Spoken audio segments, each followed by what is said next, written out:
I know a lot of people that listen to this podcast aren't necessarily Christians. Why Jesus?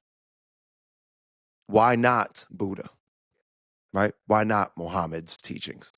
Right? Yeah, so the first thing I would say is I want to affirm wisdom in other traditions. Jesus offers something beyond just wisdom and philosophy. Jesus does not claim to be an impressive teacher. Jesus in John's gospel says, I am the way, the truth, and the life. He isn't just pointing to truth, and he's not just teaching about truth, he is the truth. So I believe in the wisdom that you can get from those other traditions.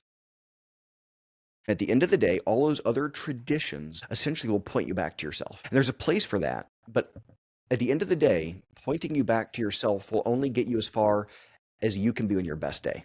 Jesus is the only worldview that says you will never be enough. The claim of Christ that's unique is that he's the Son of God and he lives a sinless life and he is perfect and he lives the life that I should have lived and he lives the life that you should have lived, that I cannot live and you cannot live.